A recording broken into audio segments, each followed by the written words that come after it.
রাতের আকাশে টেক্সাসের মরুভূমি নিঃসঙ্গ ধূলিমাখা আর দূরে এক ফোঁটা আলো। সেই আলোই যেন ইঙ্গিত দিচ্ছে পৃথিবীর ভবিষ্যতের দিকে। আলো যেখানে জমাট বেঁধেছে ঠিক সেখানেই দাঁড়িয়ে আছে স্পেস এক্সের বিশাল লঞ্চপ্যাড, লোহা আর স্বপ্নে গড়া এক মহাকাশদ্বার। চারদিকে এমন নীরবতা যে বাতাসের ধুলো ওড়ার শব্দ আপনি শুনতে পাবেন। ঠিক সেই মুহূর্তে, আমি আবার বলছি, ঠিক সেই মুহূর্তে যেন অন্ধকারের ভেতর থেকে এক ফিসফিসানি। পৃথিবীর প্রথম হাফ ট্রিলিয়নিয়ার, কিন্তু তার নিজের নামে কোনো ঘর নেই।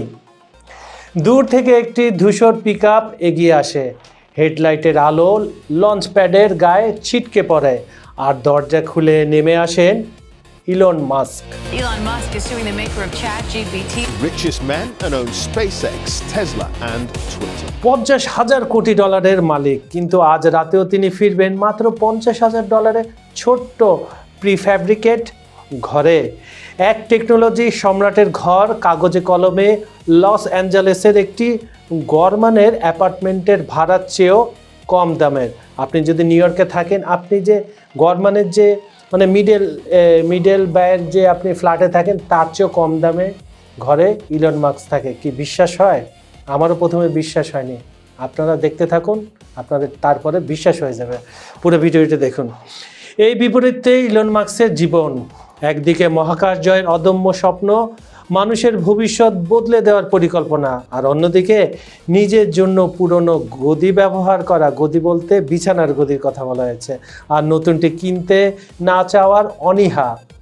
আর আজ খবর সংযোগের বিহাইন্ড দ্য সিনে আমরা ঢুকে পড়ছি ঠিক সেই গোপন দুনিয়ায়, মাস্ক সাহেবের অদ্ভুত বিপরীতে ভরা রহস্যময় ব্যক্তিগত জীবনের ভেতরে। চলুন আপনাদের নিয়ে যাই টেক্সাসের সেই স্পেস এক্স লঞ্চপ্যাডের অন্ধকারে, যেখানে শুরু হয় মহাকাশ যাত্রার গল্প আর আবিষ্কার হয় ইলন মাস্কের আরেকটি লুকোনো অধ্যায়।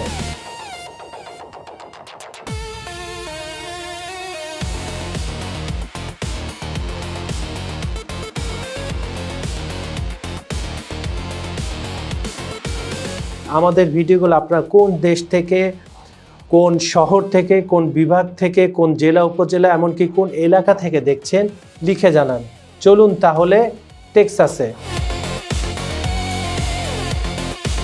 অন্যান্য দিনের মতো সেদিনটাও ছিল সাধারণ মানের একটি সকাল, কিন্তু একটি টুইট সব কিছু বদলে দিল। সোশ্যাল মিডিয়া ঝড় তুললেন মাস্ক। আমার নিজের নামে কোনো বাড়ি নেই, বন্ধুর বাড়ি, ফাঁকা গেস্ট রুম কিংবা স্টারবাসের অস্থায়ী বাক্স বাড়ি, এটাই তার রাত কাটানোর ঠিকানা। মনে আছে সাবেক গুগল সিইও ল্যারি পেজ একদিন এভাবে ইমেল পেয়েছিলেন, আজ রাতে কোথায় থাকবো জানি না, তোমার বাসায় থাকতে পারি। দুনিয়ার সবচেয়ে ব্যস্ত প্রযুক্তিবিদদের এই যাযাবর জীবন অনেকটাই অবিশ্বাস্য, কিন্তু মাস্কের মতে জীবন বিলাসিতা দিয়ে নয়, কাজ দিয়ে পরিমাপ করা উচিত। অনেক দামি কথা, কিন্তু এই সাদামাটা জীবনের আড়ালে লুকিয়ে আছে একেবারে আলাদা এক ভিন্ন সাম্রাজ্য। গ্রাইমস একদিন দীর্ঘশ্বাস ফেলে বলেছিলেন, মাস্ক কখনো কখনো এমনভাবে থাকে যেন দরিদ্র সীমার নিচে জীবন কাটাচ্ছে। একবার তো তার ব্যবহার করা বিছানার গদির একপাশে বিশাল গর্ত তৈরি হয়ে গেছিল, কিন্তু গর্ত এমন যে ঘুমোতে গেলে শরীর হেলে পড়ে। মানুষ হলে নতুন গদি বদলে ফেলতো, কিন্তু সে তো মানুষ না, সে হচ্ছে মাস্ক। ইলন মাস্ক নামে টেক ব্যবসায়ী, খ্যাপাটে বিজ্ঞানী যাকে আমরা বলে থাকি। তিনি হাসলেন, কাঁধ ঝাঁকালেন, বললেন, এতে ঠিকই আছে, কিন্তু এখানে গল্পে টুইস্টটা রয়ে গেছে। দরিদ্র সীমার নিচে থাকা মানুষটির গ্যারেজে ঢুকতেই যেন আরেক জগতের দরজা আপনার সামনে খুলে যাবে। একটা ধুলোমাখা কভার সরালে বেরিয়ে আসে গাড়ির ইতিহাস। ক্লাসিক ফোর্ড মডেলের টিআর, তার পাশে দাঁড়িয়ে আছে 1967 জাগুয়ার ই টাইপ, আর কোনায় ঝকঝকে 1997 ম্যাকলারেন F1, যে গাড়ি একসময় বিশ্বের দ্রুততম রোড কারের মুকুট পড়েছিল। কিন্তু সংগ্রহের মুকুটটি অন্য কোথাও। একটি গাড়ি যেটি তৈরি হয়েছিল শুধু চলার জন্য নয়, রূপকথার মতো কল্পনার জন্য। মনে আছে 1976-এ লোটাস এসপ্রিটের কথা, যে গাড়িটি জেমস বন্ডের সিনেমা দ্য স্পাই হু লাভ মিতে পানির নিচে নেমে সাবমেরিনে রূপান্তরিত দৃশ্য সেটা দেখানো হয়েছিল। মাস্ক নিলামে সে গাড়িটা কিন্তু কিনে নিলেন। মানুষ যে গাড়িটি দেখে পুরনো স্মৃতি মনে করলো, কিন্তু মাস্ক দেখালেন ভবিষ্যৎ। $10 লাখ দিয়ে গাড়িটি কিনে ফেললেন, কারণ একটাই, এটিকে সত্যিকারের সাবমেরিন বানাতে হবে যে। তাই আমরা যেটা কল্পনা করি মাস্ক সেটা বানিয়ে ফেলে। এখানে ইলন সবার চেয়ে আলাদা। যে মানুষ পৃথিবীকে পেছনে ফেলে মঙ্গলে শহর বানানোর স্বপ্ন দেখেন, মঙ্গল গ্রহের কথা বলছি, তার কাছে একটি সাবমেরিন গাড়ি তৈরি করা খুব বেশি পাগলামে নয় বা খ্যাপাটে নয়, বরং সেটাই স্বাভাবিক। তো মাস্কের জেট নিয়ে সমালোচনা প্রচুর আছে, কিন্তু তার যুক্তি পরিষ্কার। আমি যদি জেট ব্যবহার না করি তাহলে দিনে আমার কাজের সময় অর্ধেক নেমে আসবে, তখন আমি আর নতুন কি করতে পারবো। তার হাতে একাধিক গল্ফ স্ট্রিমও রয়েছে। এগুলো শুধু বিলাসিতা নয়, সময়ের বিরুদ্ধে এক ধরনের যুদ্ধ আপনি বলতে পারেন। একদিন ক্যালিফোর্নিয়া, পরদিন টেক্সাস, পরশু বার্লিনের টেসলা গিগা ফ্যাক্টরি। কাজেই তার জীবনের মূল্য রসদ। একসময় দক্ষিণ ক্যালিফোর্নিয়ার পাহাড়ি এলাকা বেল এয়ারে ছিল তার 7টি প্রাসাদ। Can you imagine it? সুপারকারের মতো বিশাল বিলাসবহুল বাড়ি, swimming pool, wine cellar, tennis court, ব্যক্তিগত লাইব্রেরি, বলরুম সবই ছিল। আর সেই অনন্য বাড়িটি অভিনেতা জিন ওয়াল্ডারের রেঞ্চ হাউস। সে বাড়িটা পরে মাস্ক বিক্রি করেছিলেন ওয়াল্ডারের ভাতিজাকে, নিজেই ঋণ দিয়ে। কিন্তু একদিন হঠাৎ করে ঘোষণা আসলো, আমি সব সম্পত্তি বিক্রি করে দিব। এরপর তিনি বাড়িগুলো একে একে বিক্রি করে ফেলেন। 2025 সালে একটির কিস্তি বাকি পড়ায় আবার তার কাছে ফিরে আসে সেই বাড়িটি। মাস্কের জীবন তাই আগুনে ফেলা আর আগুন থেকে টেনে তোলা, একসঙ্গে চলা সিদ্ধান্তের গল্প। মাস্ক যখন $4,400 কোটি টুইটার কিনলেন, তখন বিশ্ব চমকে উঠল। কেউ বলল দূরদর্শিতা, কেউ বলল উন্মাদনা, পাগলামি ছাড়া এটা কিছুই হতে পারে না। আর কেউ বলল এটা তার অ্যাডভেঞ্চারের স্পিরিট।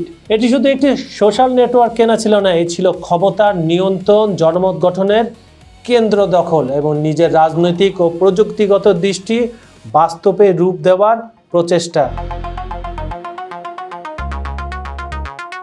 হ্যাঁ, তিনি $1 বিলিয়ন অনুদান দেন, কিন্তু সমালোচনার ভাষাও কিন্তু তীক্ষ্ণ রয়েছে। মাস্কের দান বিচ্ছিন্ন এবং নিজস্ব স্বার্থ সংশ্লিষ্ট। একথা কেন বলছি এখন আপনি বুঝতে পারবেন। দ্য মাস্ক ফাউন্ডেশন 3 বছর ধরে ন্যূনতম অনুদান প্রয়োজনীয়তা পূরণ করতে পারেনি। কেন পারেনি? অর্থের বড় একটি অংশ গেছে তারই প্রযুক্তিগত বা শিক্ষামূলক প্রকল্পে। মাস্কের বক্তব্য, দাতব্য কাজ আসলে খুবই কঠিন। আর তার নিজের যুক্তি, টেসলা মানে টেকসই জ্বালানি বাঁচানো, স্পেস এক্স সেটা হচ্ছে মানবজাতির টিকে থাকার বীমা, আর নিউরোলিঙ্ক এটাকে কি বলবেন? এটাকে বলবেন ভবিষ্যতের এআই ঝুঁকি মোকাবেলা। অর্থাৎ তার দৃষ্টিতে তার কোম্পানিগুলো মানব সেবার আধুনিক রূপ। তাই আমি অন্য কোথাও দান করব কেন? এগুলোই তো মানব কল্যাণে আসবে। তাই আমি আমার ফান্ডে এই ফান্ডগুলা রিফান্ড করলাম।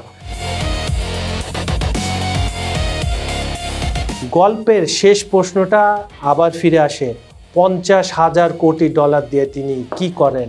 উত্তরটা সহজ নয়, কঠিনও নয়। আমি আপনাদের এক এক করে বলছি। নাম্বার 1, তিনি বাড়ি রাখেন না। নাম্বার 2, সাধারণ গদি ব্যবহার করেন। নাম্বার 3, কিন্তু আবার জেটও কিনেন। নাম্বার 4, কোটি কোটি ডলার দান করেন। নাম্বার 5, আবার কোটি কোটি ডলার দিয়ে টুইটারও কেনেন। নাম্বার 6, ক্লাসিক গাড়ি কিনে সাবমেরিন বানাতে চান। নাম্বার 7, আর আকাশে রকেট পাঠিয়ে মানুষকে মঙ্গলে বসতি বানাতে চান। মাস্কের অর্থ তাই এক অদ্ভুত ধরনের শক্তি, যা তার ব্যক্তিগত জীবনকে দারিদ্রতার মতো করে তুলে ধরে, কিন্তু তার স্বপ্নগুলোকে অলৌকিক করে তোলে স্বর্ণময় ভবিষ্যতের জন্য। রাতের শেষ প্রান্তে স্টারবেসের দিকে তাকিয়ে দাঁড়িয়ে আছেন ইলন মাস্ক। পেছনে ছোট বাক্সবাড়ি, সামনে মহাকাশের বিশাল দরজা, যেন তার জীবনের আসল বিলাসিতা মাটির দিকে নয়, আকাশের দিকে এক নাগার তাকিয়ে থাকা। খবর সংযোগের বিহাইন্ড দ্য সিনের আয়োজন আপনাদের কেমন লাগছে আমাদের জানান। ভিডিওগুলো লাইক, কমেন্ট ও শেয়ার করুন। খবর সংযোগ ইউটিউব চ্যানেলটি সাবস্ক্রাইব করে রাখুন। আমি কাজল হায়দার আজ বিদায় নিচ্ছি, কিন্তু কথা দিচ্ছি আগামীকাল একই সময় একই চ্যানেলে হাজির হব ইনশাল্লাহ। তবে ঠিকই ধরেছেন, টপিক থাকবে ভিন্ন। আল্লাহ হাফেজ, সবাই ভালো থাকবেন, ধন্যবাদ।